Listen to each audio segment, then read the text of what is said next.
നിങ്ങൾ ക്രിസ്തുവിനോടുകൂടെ ഉയർത്തെഴുന്നേറ്റിരിക്കുന്നു എങ്കിൽ ക്രിസ്തു ദൈവത്തിൻ്റെ വലതുഭാഗത്ത് ഇരിക്കുന്നിടമായ ഉയരത്തിലുള്ളത് അന്വേഷിപ്പിൻ.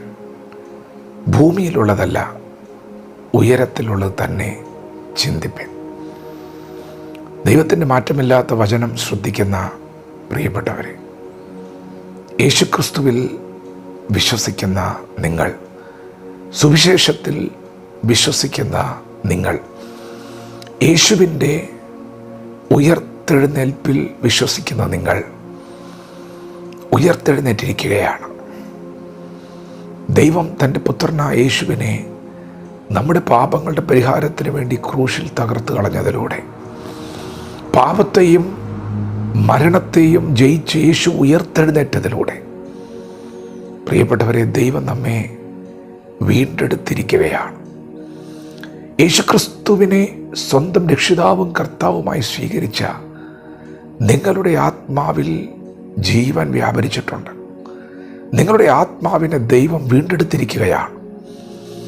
തിരുവചനം പറയുന്നു, യേശു ഉയർത്തെഴുന്നേറ്റപ്പോൾ യേശുവിൽ വിശ്വസിക്കുന്ന നിങ്ങളും ഉയർത്തെഴുന്നേറ്റിരിക്കുകയാണ്. യേശു ഇപ്പോൾ എവിടെയാണ് ഇരിക്കുന്നത്? സ്വർഗത്തിലാണ്, പിതാവിൻ്റെ വലത്തുഭാഗത്താണ്, ഉയരത്തിലാണ്. ഇന്ന് പകൽ യേശുവിനെ രക്ഷകനായി സ്വീകരിച്ച, രക്ഷിക്കപ്പെട്ട ഓരോ ദൈവ പൈതലിനോടും പരിശുദ്ധാത്മാവ് പറയുന്നത്, യേശു ഇരിക്കുന്ന ഇടമായ ഉയരത്തിലുള്ളത് അന്വേഷിക്കുവിൻ, ഉയരത്തിലുള്ളത് തന്നെ ചിന്തിക്കുവിൻ. ഭൂമിയിലുള്ളതല്ല, ഉയരത്തിലുള്ളത് തന്നെ ചിന്തിപ്പിൻ. അങ്ങനെയെങ്കിൽ നമുക്കൊന്ന് ഉയരങ്ങളിലേക്ക് നോക്കാം. ഉയരത്തിൽ ആരാണ് ഇരിക്കുന്നത്? ഉയരത്തിൽ ദൈവമാണ് ഇരിക്കുന്നത്. ദൈവത്തിൻ്റെ വലതുഭാഗത്ത് യേശു ക്രിസ്തു ഇരിക്കുന്നുണ്ട്. ശ്രദ്ധിച്ചു നോക്കിയാൽ നമുക്കവിടെ കാണാൻ കഴിയുന്നത്, യേശു പിതാവിൻ്റെ വലതുഭാഗത്തിരുന്ന് നമുക്കെല്ലാവർക്കും വേണ്ടി പ്രാർത്ഥിക്കുന്നതാണ്. അങ്ങനെ ശ്രദ്ധിച്ചു നോക്കിയാൽ നാം ഓരോരുത്തരും ഒരു പ്രാർത്ഥന മനുഷ്യരാകും. കാരണം യേശു പ്രാർത്ഥിക്കുകയാണ്. ഉയരത്തിലുള്ളത് അന്വേഷിപ്പിനെന്നാണ് ഇന്ന് പകൽ ദൈവം നമ്മോട് പറയുന്നത്. ഉയരത്തിൽ നാം കാണുന്നത് പ്രാർത്ഥനയാണ്. അങ്ങനെയെങ്കിൽ ഇന്ന് പകൽക്കാലം ഉയരത്തിലുള്ളത് തന്നെ ചിന്തിപ്പിൻ എന്ന് ദൈവം പറയുമ്പോൾ നാം ഇന്ന് പകൽ പ്രാർത്ഥനയെക്കുറിച്ച് ചിന്തിക്കണം. യേശു കർത്താവ് സദാസമയവും പ്രാർത്ഥിക്കുകയാണ്. നാം പ്രാർത്ഥനയെക്കുറിച്ച് ചിന്തിക്കണം, പ്രാർത്ഥിക്കുന്നവരാകണം. അതെ, ഈ ദിവസങ്ങളിൽ നാം പ്രാർത്ഥനയിൽ സുബോധമുള്ളവരാകണം. ഇത് ദുഷ്കാലമാണ്, അന്ത്യനാഴികയാണ്. നമ്മുടെ പ്രാർത്ഥനാ ജീവിതം എപ്രകാരമായിരിക്കുന്നു എന്ന ഉയരത്തിലേക്ക് നോക്കി നമ്മെ തന്നെ വിലയിരുത്താം. പ്രിയപ്പെട്ടവരെ, വീണ്ടും തിരുവചനം പറയുന്നു, ഉയരത്തിലേക്ക് നോക്കിയാൽ നിങ്ങൾ കാണുന്നത് ദൈവപുത്രനായ യേശുവിനെയാണ്. എന്താണ് നിങ്ങൾ യേശുവിൽ കാണുന്നത്?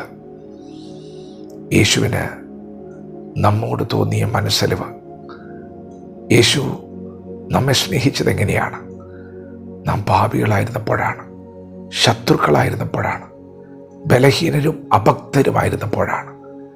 അതേ പ്രിയപ്പെട്ടവരെ, നാം ശ്രദ്ധിച്ചു നോക്കിയാൽ ഉയരത്തിൽ നാം കാണുന്നത് യേശുവിൻ്റെ മനസ്സലിവാണ്. മനസ്സലിവ് മാത്രമല്ല, താഴ്മ, സൗമ്യത, ദയ, ദീർഘക്ഷമ. അതെ, ഉയരത്തിൽ നാം കാണുന്നത് മുഴുവൻ അതാണ്. ദൈവം ഇപ്പോൾ മനുഷ്യനെ വിധിക്കുകയല്ല. ദൈവത്തിന് ഇപ്പോൾ മനുഷ്യനോട് സ്നേഹമാണ്, മനസ്സലിവാണ്, ദയയാണ്, ക്ഷമയാണ്. അതെ, ഇത് കൃപായുഗമാണ്. ന്യായവിധിയുടെ സമയങ്ങൾ വരുന്നേ ഉള്ളൂ. ഇപ്പോൾ ദൈവം നമ്മോട് ക്ഷമിക്കുകയാണ്. അങ്ങനെ ഉയരത്തിലേക്ക് ശ്രദ്ധിച്ചു നോക്കുന്നവരോട് ദൈവം പറയുന്നു, നിങ്ങൾ മനസ്സലിവും ദയയും താഴ്മയും സൗമ്യതയും ദീർഘക്ഷമയും ധരിക്കണം. ഒരു വസ്ത്രം ധരിക്കുന്നത് പോലെ നിങ്ങൾ ഈ സ്വഭാവ സവിശേഷതകളെ ധരിക്കണം. എന്തുകൊണ്ട് ധരിക്കണം? നിങ്ങളും ക്രിസ്തുവിനോട് കൂടെ ഉയർത്തെഴുന്നേറ്റത് കൊണ്ട്, നിങ്ങളും ഉയരത്തിലായിരിക്കുന്നത് കൊണ്ട്, ഉയരത്തിലുള്ളത് തന്നെ ചിന്തിക്കുവേൻ. അതെ, ദൈവവചനമാകുന്ന കണ്ണാടിയിൽ നമുക്ക് നമ്മെ തന്നെ ഒന്ന് പരിശോധിക്കാം. ദൈവം നമ്മോട് പറയുന്ന ആ വസ്ത്രമൊന്ന് ധരിക്കാം, വചനത്തോട് പ്രതികരിക്കാം. ദൈവം നമ്മെ ഓരോരുത്തരും ഈ പകൽ അനുഗ്രഹിക്കുമാറാകട്ടെ. ആമേൻ.